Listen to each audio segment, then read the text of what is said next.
Hello, and welcome to the Book Tribe podcast, where we interview authors and people who help authors about what works when it comes to the writing process, engaging with readers, marketing their work, and building a business. Today, I'm thrilled to be joined by Paula Judith Johnson, an online entrepreneur, Amazon best-selling author, and an award-winning author of steamy romance novels. Welcome, Paula. Hello, thank you for asking me to be here. Oh, I am absolutely pleased to have you on today. I'm really excited to learn a little bit more about what it means to be a modern day romance author, because I must confess, romance is my favourite genre. If there's no love in it, I don't want to know. Um, anyway, so we're going to start with some quick fire bookish questions just to get us warmed up. Is that all right? Yes, that's great. Let's go. Awesome. So what would you say is your book related pet peeve? So for me, it's when people dog ear the pages. Oh, well, for me, it has more to do with writing. I Yep. think my biggest pet peeve is ambiguous pronouns.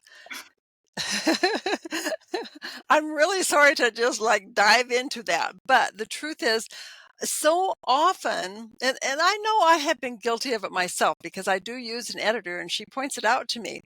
But it has made me very conscious of when people are using pronouns like she, it, him, and it's supposed to refer back to the previous pronoun. And so often it refers back to a noun that's in between the pronoun and the noun that it refers to. And that's my pet peeve. I love it. I love how specific that is. Okay, on to the next one. So, is there a book that you wish everyone would read, and why? Oh, wow. Every single one of my books, of course. I can't say that there's a book that I wish everyone would read. My favorite book of all time, which I have reread and reread and reread, and has probably influenced my writing, is Pride and Prejudice. I mean, how can you not absolutely love something like that? Um, it's not a steamy romance novel, obviously, and mine are, but the whole idea there of uh, the conflict, the character arc, and of course the happily ever after. I mean, you can't get much better than that. Absolutely, and I have to agree. Pride and Prejudice is like a true classic. I know that one off by heart. It is it is so bad. And lastly, do you have a favorite bookstore or library, and why? Well, I did until my husband passed away and I sold everything and moved into an RV. And, my bookcases of books um, are rehomed. And so I've had to resort to putting most of the reading on Kindle, and there's just nothing the same as holding a book in your hand. Kindle doesn't quite do it. Um, but as far as a favorite bookstore, there was a bookstore in Seaside, Oregon, that I did absolutely love that one. But I don't go there anymore because I'm not in Oregon. Well, it's I think everyone has that one kind of bookstore that just sticks in their mind, and it's just like it just gives them that warm fuzzy feeling. So yeah. Thank you, Paula, for answering those questions. So let's get into the nitty-gritty. What was it that initially sparked your passion for writing, and specifically romance books? Well, my writing career, if you will, goes back to eighth grade when we were assigned two things. One was writing a poem, which I wrote a poem and I received a D on it because I was told it was too repetitive. I loved that poem and I kept it, and everybody I showed it to is like, wow, this is really good. So, that was one thing. But then the other thing, we were assigned to write a novel, which of course was a long short story. But, at the time it was like, wow, can we really write a novel? And I have to say, other people in the class did much better than me. But there was a story that rattled around in my head for 25 years.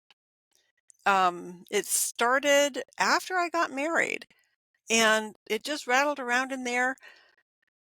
And I think what it was is every time I read a novel that I didn't particularly care for the ending, or I thought it could have gone a different way, it seemed to grow in my head. And when I uh, when I reached my early 50s, I think it was, I realized, if not now, when? So I started getting up at 5 o'clock in the morning because that gave me 2 hours to write before needing to go to work. And, I had not written creatively since high school. So um, this had been going on for a few months. And my husband asked me one day, "Why are you getting out of bed so early?" And I said, "Well, I'm writing a novel."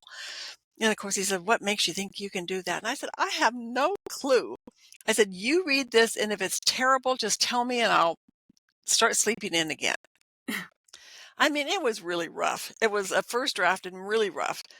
And it's not like he's going to read romance. But anyway, he came into my office 3 days later and he said, "This is really good. You need to keep writing." And so I was so glad to get that support from him. He was a wonderful man. And that book with the research, because it's historical, with the research and the writing and the revisions and all that stuff, it took 3 years. But I launched that in 2010. And, when with that first rough draft, when I got to the end, the next thought that hit my head was, "Oh my gosh, do I have another story in there?" And that was terrifying. But I'm working on my fifth novel now, which has not been as easy as I had anticipated. But I just keep plugging away on it, and so it'll come. Well, thank you for sharing that, Paula. I think there are a lot of people who are perhaps have experienced the same thing. It's not something that they've done all their life, but perhaps it's just been that idea rattling around, or something that they've read a book and they've gone, "Oh, I if I wrote it, I'd do it a different way." And I think that does happen quite a lot. Um, so if we kind of talk a little bit more specifically about your journey from kind of, in those first days of writing the book and then publishing it, what would you say were some of the key challenges or moments that you'd like to share that you think authors may either find familiar, or that you think they should hear? What kind of You know, things I, happen? I was first of all, I was very fortunate that in a writing class that I took, I met a woman and I really appreciated the writing that she did in the class. And we struck up a friendship. And when I told her I was writing my first novel, she said she'd be glad to edit that for me. Okay.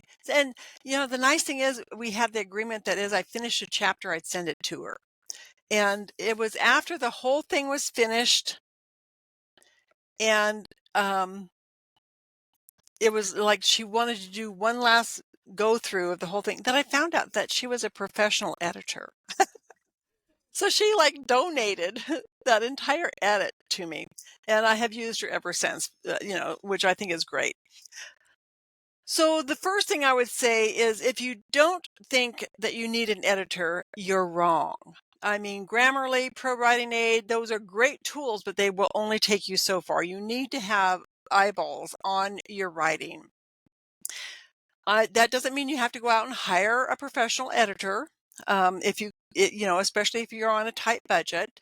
But it does mean that you should have some beta readers. You should have some people whose writing you respect and who respect your writing, who will give you good feedback, not attack you as a person, not undermine your confidence, but help you to become the best author that you can be.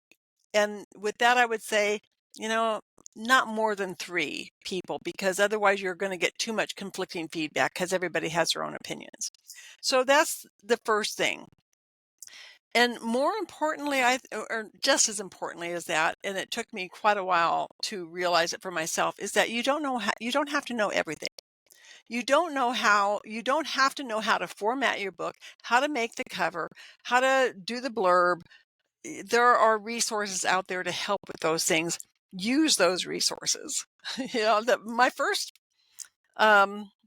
Well, my first book, I mean, yeah, I did it all. Well, no, my brother did the cover for me. Um, and he gave me instructions on how to format and upload and all that kind of stuff. But the truth of the matter, that was not the best option because I think that book had been out. It's entitled Sweetbriar, and he made a cover using the Sweetbriar rose. And I think it had been out a couple of years when, at a book signing, somebody asked me if it was a gardening book. So very definitely your cover needs to be genre specific. I've since recovered that. And I recovered the next two books after that too. And it was only on the fourth book that I got the cover right the first time. And I used a cover designer. So, it makes a huge difference. You want good sales, you need a good cover. You need a good blurb. But you don't have to do those yourself. In fact, you're probably better not to do them yourself. Yeah, I think from the conversations I've had with previous podcast guests is that actually, sometimes, if you really want to make sure that it is, within the book cover design, for example, is gonna, catch people's eye, it's gonna be on genre, you kind of need someone to come in and do it for you if you really want to invest in that book. Yeah. And it doesn't have to be real expensive. There's a lot of pre-made book covers out there that you can use.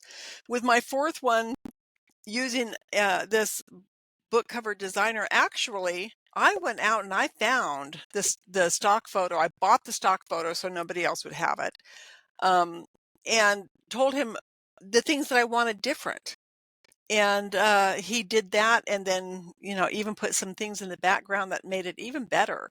So I mean, there are affordable ways to get these things done. It doesn't have to be hundreds and hundreds and hundreds of dollars. Absolutely. And so if we look at the book market in general, is there kind of one thing in particular that you think is harder, that makes it harder now to write, publish, and sell a book? Actually, I think it is easier now to publish and sell a book. Writing, I don't know that that's easier or not easier. That's, for everybody individual. Uh, the the the real key here is to do it well, write it well, publish it well, market it well. And there is a tremendous amount of misinformation out there in the world. There's a lot of really good information that might be slightly conflicting with other really good information. So it's a difficult thing to kind of weed through what works for you individually.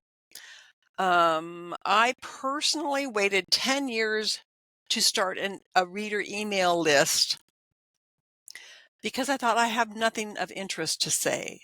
I mean, who would listen to my boring life? Only to find out that, just being an author makes you a celebrity. Really? Yeah, really. And people are interested in knowing what an author does. How do they live? We are normal, everyday people. And I think our readers really like to know that. They like to, I mean, you can see from my background, I live in an RV. I mean, really, that's kind of like not normal. But, as I travel around and I put out my newsletter, I'll say a little thing about, oh, well, I'm in this place or that place, or this is the thing that I did, or my dog did that. People love it. So share yourself with your readers because they will love hearing from you. And I think that's one thing that's important. I waited 10 years to start a reader list. I would say even before you have published your first book, go out there and get your reader list started. That's one way to market. It's very inexpensive as opposed to going out and buying ads. There are ways to get ads that are, I mean, you should test some stuff before you start spending money on ads. I interviewed Clayton Noblet from Written Word Media this morning for a summit that I'm doing.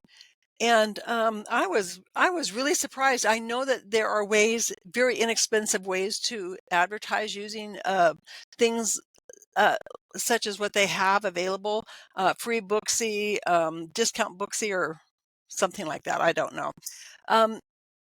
So there are ways to market inexpensively without going into really expensive Facebook ads, Amazon ads, things of that nature. So you should investigate those things.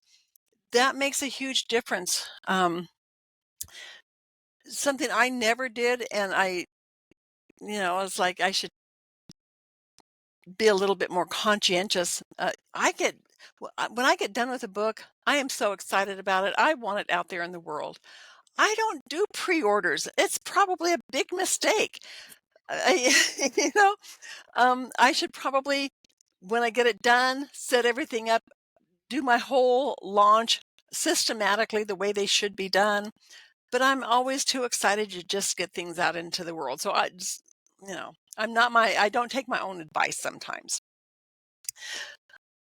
Did I answer your question? Yeah, no, I think we've got quite a few pieces there. And actually, there's some really good pieces of advice and things to consider. I mean, the pre-ordering is something that, as you say, you're quite excited to get your book out, and it's something that other people might really want to add as a step in that process. It's really up to the person, and I think that's true of every step of this process as an author. It has to suit you as well. So Well, it does. And a person has to decide for themselves, are they writing this book because they just want their story out into the world, or are they trying to create a career? Because you're going to treat what you do differently. I don't have to depend upon book sales to support myself. But somebody who's maybe very young in wanting to make a career out of being an author, they want to approach things differently from the way I approach things. yeah, no, absolutely true. And as you say, it's that end goal and that destination that they're looking to get to. And what would you say for romance authors specifically are some of the common challenges or pitfalls that they fall into, possibly more specifically around the writing process? Well, in my mind, it is not completely understanding the expectation of readers. I've read some books touted as romance, but they don't have a happy ever after or happy for now, and they might be a love story, but they're not a romance. There are certain, I call them beats, as if it's a beat in the music, I guess. There are certain beats that romance readers expect to see in their novels.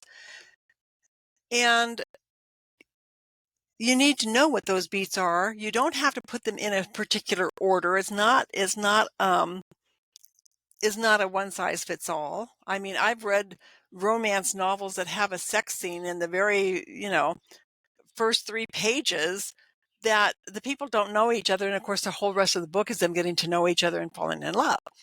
And I've read other books that you get to the last page and they have their first kiss. So, the beats can be in any order that suits the story, but they need to have all the beats there. So I think that especially the newer authors, unless they have read so widely that the construction of a romance novel is just part of their being, they will do well to take some classes on romance specifically. And now I'm going to plug myself. I do have a course. Go ahead, do it. What was it for?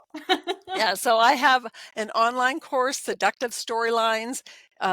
It's set out for 10 weekly lessons, and I've never had anybody finish it in 10 weeks, but that's fine. Each lesson has action steps to take, which when they are submitted, I personally review them, comment on them, make suggestions. So If somebody wants to learn how to construct a romance novel, what is needed in a romance novel, that would be an excellent course. I don't do the one-on-one coaching with that. I have been considering adding a coaching element with that, but I don't have that yet. Yeah. Anyway. No, I think that's great, because I think even just having someone else, just, it's what they say with like a second pair of eyes, just to kind of give it that fresh take, just to kind of give some criticism that's going to be helpful and positive, because I think with the modern day kind of social media and the kind of relationship with readers, as you kind of mentioned earlier, can be a little bit toxic. I think to be able to have someone that you can have a conversation with that is, yes, constructive, but in a positive way, is incredibly valuable to people. And where do they go if they want to learn more about this course and perhaps sign up for it? Oh, well, you're asking me that, and I don't have that URL memorized. Yeah, um, fine. So we can provide that in the podcast link for anyone who's interested. We'll get that off you at a later date. So let's talk about these writing romance summits. What was it that inspired you to create this concept? well, um, I for the first 3 years that Romance Writers of America had their mentor program, their RAMP program, Romance Authors Mentorship Program. I volunteered. I volunteered to be a mentor. I mean, I submitted my application to be a mentor on the last day that they had it available. I just was like, I'm not sure that you know. They accepted me, and I have mentored 3 new romance authors, and I have just loved it. And through that process, I realized, a program like this really helps people not struggle the way I struggled. And then I got to thinking, well, what would really help them? And that's where the whole idea of the summit came from, is we cover the craft of writing, publication, both traditional and indie, and marketing, both organic and paid. So I interview experts in those areas, get their best tips on whatever topic that we have. And I have received just excellent feedback from that. I think people really look forward to it. I've done 3 in the last 13 months. Um, uh, February, August, and February again, and those it will continue to be February and August each year. And just bringing new speakers in. Everybody has their own take on things, and it's amazing the things that you can learn from other people's experiences.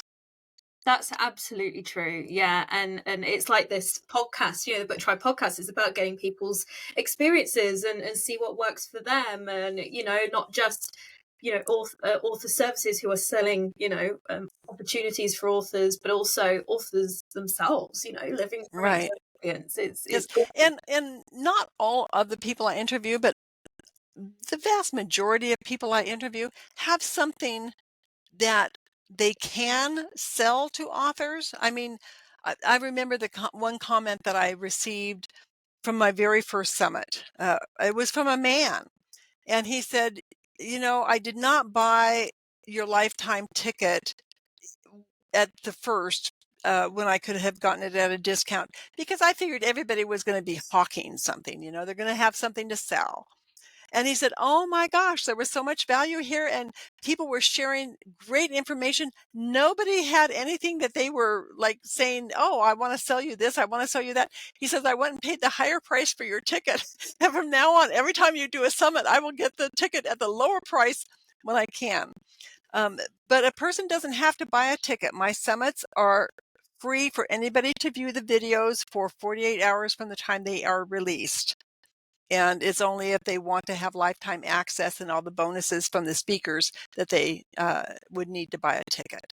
So yeah. it's just out there to help newer authors. I've had, award-winning authors and USA Today best-selling authors come to the summits and say, "Oh, this is great. I learned so much."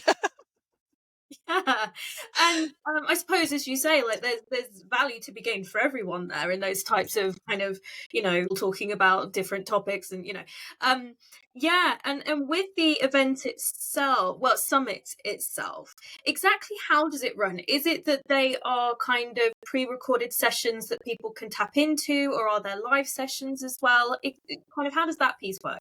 Well, for me, they have all been pre-recorded because I am not always positive wherever I'm at if I'm going to have good internet reception. In fact, where I am right now, which is a small, dinky little town in southern Arizona, it wasn't until I arrived here that I found out my phone didn't work, my internet didn't work. Absolutely nothing. It took 2 days I mean, I went and bought a track phone for crying out loud just so that I could call people and say, "I arrived here safe." And, I had to have internet brought into my RV as if it was in a home, which, fortunately, we have great, internet as a result. But, mine are all pre-recorded because I have never really known, um if I was gonna have good internet on the day of a summit. And I like the pre-recorded, um, kind because that way I don't have to be there, um, interviewing and talking to people, etcetera, as the summit is happening. And we have viewers from all over the world, so I'm sorry, I like to sleep. I don't wanna be awake at 3 AM to answer somebody's question. So they're all pre-recorded. People can watch them when they want to. And at this point, so far, I have handled all of the questions coming in. And I think that by the time we do the next one in August, I will probably have trained my VA to help with that because she's in a different time zone. She's on the other side of the world. And that way, people who are viewing it when I'm sound asleep, they don't have to wait till the next day for a response. Yeah, it just sounds like it's super accessible to people, not only from a cost perspective, but also from, if it's not in the right time zone, it doesn't matter. So that sounds wonderful. And hopefully I get to experience one at some stage. And what would you say has been the impact of this on authors? Like, what kind of, I know we've briefly mentioned some of the, people have really enjoyed it, but what are some of the key kind of outcomes that authors can look forward to as a result? Are there any resources to take away? It's not as if people write to me and say, "Oh, because of this summit, I was able to solve this issue in the novel that I'm writing," or "I was able to, get, um, this done or that done." However, I have had people say, "Oh, thank you so much for having so and so, on your summit." I contacted them and this was a specific person, Trixie Pinkston. He said, "She is the first editor I've ever worked with that understood where I was coming from and, made this just absolutely a wonderful experience." He'd worked with other editors before and I think had always felt that it was kind of like, not a good experience. So that's one thing that I have received the feedback from. Most of the feedback I get is how valuable people have found the information, that they can apply the information to what they're doing, but I haven't had other instances of somebody saying this was a specific outcome for me. Yeah, I can imagine as well, because of the broad scope of topics that get covered. It really is like, the takeaway really is those actionable insights and being able to kind of hear from these expert speakers and to take some things away. And when we kind of look at, we've mentioned previously about, the amount of information that's out there. What would your advice be to authors to kind of try and cut through the noise a little bit? Is there a way that you might recommend that they kind of focus their efforts down? It is so individual because stories are individual, authors, their experiences, um, just, I mean, writing is such an individual thing. all of our growing up, our background, our relationships with other people, all of those things influence our writing. Uh, And as a result, when we're looking for um, resources, what resonates with us individually is going to be different for each person. One person might say, "Oh, I'm really good at doing this, but I really need help here, or I really need to find some resources here." So I can't really say that any one thing is right. How do you cut through the wheat from the shaft so much? So I think what I would do is simply say what resonates with you. Don't let somebody's quote unquote sales pitch. Oh, you'll get this, that, or the other thing. Um, take some time and think, "Eh, does this sound as if it will help me accomplish X? Know what your goals are. What is it that you want to accomplish? And then feel your way toward something. If you feel that somebody has talked to you, you found a website that you think, oh, this is great, they have all of this, but is it what you specifically are looking for? I think that's great advice, and actually that makes total sense. Going with what resonates with you and what feels right to you. And I think the kind of the sense not sense the value of community in all this is really important. Finding a community of authors to surround yourself with. Earlier on, there was that sense of connecting with people who are you ended up with an editor editing your work and you didn't know it. So how do you feel community plays a role now in what authors are trying to do? Oh, I think it's extremely important. Excuse me. I think it's extremely important. I think, you know, I don't know other people's mindset from the past. The way I was raised, um, I wasn't really raised in a family that supported community. It was more dog eat dog, everyone out for themselves. And as a result, I think that I may have had a little bit of a tendency to think that if somebody bought that book over there, that was a sale that I wasn't able to make. I have since learned that's not the case at all. I really try very hard to develop community with other authors. Uh, it's great because, if you are in the same genre, same subgenre, you can do book swaps, which I think is great. I've got this audience, you have that audience. We can't write every single book that audience wants to read. So let's swap our books out. Let's see who from your audience wants to read my book and vice versa. So that you need community for that. I have a Facebook group, the Romance Dream Weavers, which is for romance authors only, or for anyone who has strong romantic elements in their other genre fiction. I don't have editors and publishers and all that kind of stuff in there because I didn't want to have people always, out there um, trying to sell their services.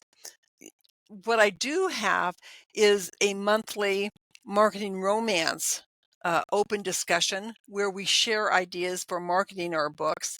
I have a once a month um, spotlight on romance where an author will come in or an editor will come in or a formatter or something and talk about the whole idea of books. And, that's free for the members. And of course, being a member is free too.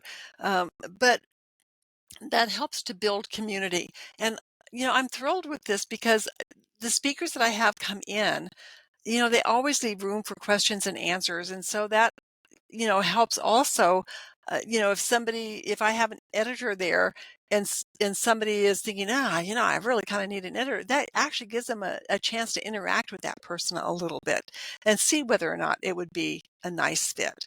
But there's not selling in these things. These are simply to share information. And that's in addition to what I do with the summits. In fact, I had started that before I ever started summits. Yeah, and then I think it's becoming more apparent as I'm speaking with you that authors, yes, can benefit from communities where they collaborate and connect with readers, but actually there is still value in having those communities where you can buddy up with other authors and kind of go through the journey and the process together. And I love that collaborative, let's get on a call and just discuss marketing ideas and Yeah. just throw some stuff out there and give it a go. Well, I don't care how brilliant you are, and there are very many brilliant people out there. But the truth is one brain only sees things one way. So if you can, I have always personally benefited tremendously from a sharing of ideas. And so that's why I think I have these events on Facebook and the summits, is because I benefit from the sharing of ideas, and I figure other people will too. Absolutely, absolutely. And so for authors who are perhaps going, okay, but they're new to this and they're going, okay, so I need a supportive community or I need to start building some kind of network for myself. Where can they go for that? Obviously, there's groups like yours. Are there other things that they can be doing as well? Well, yes. I mean, I don't know about other countries, but I do know that in America, we have the Romance Writers of America, and they have their pen to paper program for brand new authors. They have their ramp program for authors who've been around a little while. Maybe they're working on their first or second manuscript, where they get, somebody who has been published to kind of walk them through that. And I'm sure other countries have that. I'm quite sure there are other communities like that. I'm just not aware of all of them. Where were we going with this? I get to talking, I forget where No, we're headed. that's precisely kind of what I was looking for, is just, are there other things, communities that they can be reaching out to and connecting into that would be valuable to them, I guess. There's so many good author groups on Facebook, on Instagram. I have heard that there's really good ways to sell books on TikTok, but I don't do TikTok. I have a Twitter account that I really don't do anything with. And I know that that's a good way to connect with other authors. So I think the whole idea of different social platforms is that some people like one thing and they like another thing. So go to the social platforms that you like to use yourself and connect with other authors. There are authors on all the platforms, and there are authors in whatever genre you write that are on every platform. Yeah, they're everywhere. Absolutely everywhere. So Paula, what's coming up next that people can look forward to? What's next on your agenda? Well, surprisingly, it has nothing to do with romance. Um, in my very first summit, I had Randy Ellefson, who is an urban fantasy author, and he was like, "Why do you want me on a romance summit?" And I said, "Well, because whether you're writing contemporary or historical, paranormal, sci-fi, whatever." You need to build worlds, and he has programs for world building in fiction. And so he was on my first summit, and we have kept in touch. And I feel that the Writing Romance Mastery has been such a success that I said, Randy, why don't we do a fantasy sci-fi authors summit? So that is going to air in May. And that's why I had interviewed a person this morning. It was my very first interview for that summit. Randy's going to interview the people that have to do with the writing, and I'm doing the publishing and the marketing. He's doing some of those too, but that one's going to be exciting too. But the focus of that will be on fantasy and sci-fi. Sounds amazing. And as you say, world building occurs in pretty much every genre. So I'm sure everyone will find that really valuable. But Paula, if there was one piece of advice that you had for a romance author that is just starting out, what would that one piece of advice be? Oh, yeah. One piece of advice. Learn as much as you can, I guess. Writing is so multifaceted. Learn learn your character development, learn your sentence structure, learn how to create tension and conflict. There are so many aspects to it. Just learn as much as you can. I, you will never stop learning. You will never know it all. So become a sponge. Great advice. I really, really like that. And actually, I think it was something you said earlier about kind of the research. It's just research and learn, do all the groundwork. Yeah. And as you say, it's a never ending process. It It just is. continue to learn. But Paula, thank you so much for today. We'll be providing links to the Seductive Storylines course and, of course, the Fantasy Sci-Fi Authors Summit on the webpage and in the podcast description. But it's been such a joy to have you and to talk to you about romance. All right. Well, thank you for having me, Erica. It was a delight.